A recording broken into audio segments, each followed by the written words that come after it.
Huwag mo na kasing hintayin, hayaan mo na lang. Hindi, ano yun, spur of the moment. Pag hindi alam ni Ahoy, bigla na lang siya gumagalaw. Mo kanina, biglang sumayaw. May microphone siya. Dito? Pero okay. So siya. Magaling naman kumata si Pauline eh. Yan yung ginagawa tayo. Tunog studio sa recording, yan ang... Howie, yung karaoke, pag... Hindi naman ko talaga parang kompleto lang ako sa Oo naman. Howie. May mga gagamitin. Howie, pagkatapos kumanta niyo pa rin may score pa. 10. Masaklang. Ito. Oo nga, no? Nagtanong na lang. Okay. Sagutin mo ko. Halimbawa, image lang na ilalabas ang gamit mo. Papaalam po ako. Pero never pa nangyari. Nangyari na. Ah, nangyari. Pero papaalam nga lang po. O syempre. Alam mo, Diba? gamit mo sa'yo. Mo, diba? Oo. Ibig sabihin, ano ko lang yung nailalabas ang bahay. Syempre, papaalam natin. Paano ba napagalaw sa Howie kayo na parang agogo dancer? Yung Ba't- video niyan. Ba't nga? Macho dancer yun. Oo, gumano to kayo na gumanan Alam eh. na natin yung future niya. Hindi. Alam na natin yung magiging future. Kaya ba nag-ano ko? Abangan na.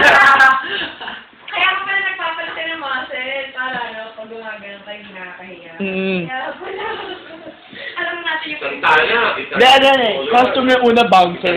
Biglang pagpasok ng bar. Tin. Nakakawit na kamay ko. Tagal eh.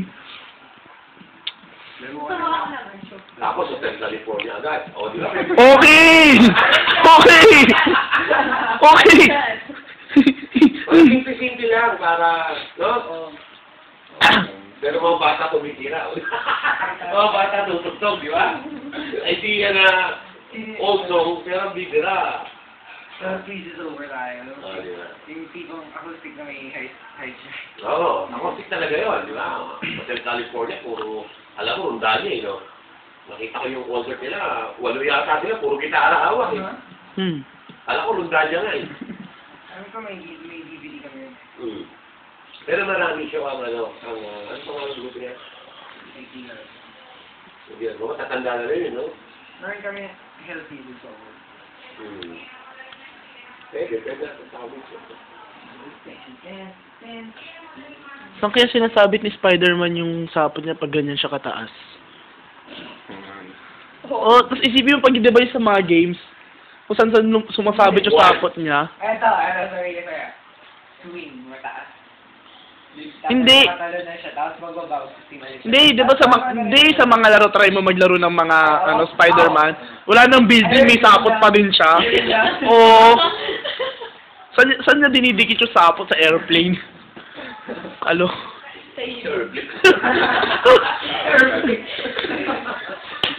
Ano ba yan, Jesse?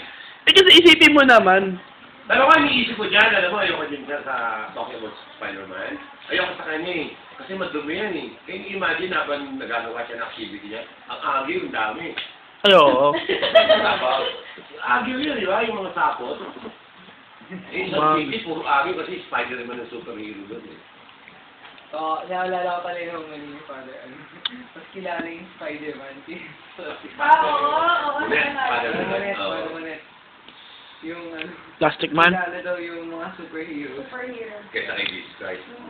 Kaya doon natin pitch. Oo nga, yun o, walang Jesus Christ. Hindi pala pa nagana. Natikilig ko lang. Nagkataon ng narinig niya. Oo, spur of the moment. O, sa linggo, tingnan ulit natin, ha? Sa linggo, tingnan ulit natin kung nakinig si Howie sa... Hindi dapat hindi natin sinasabi, makikinig yan eh. Sa ano? Next week. Basta! Oo.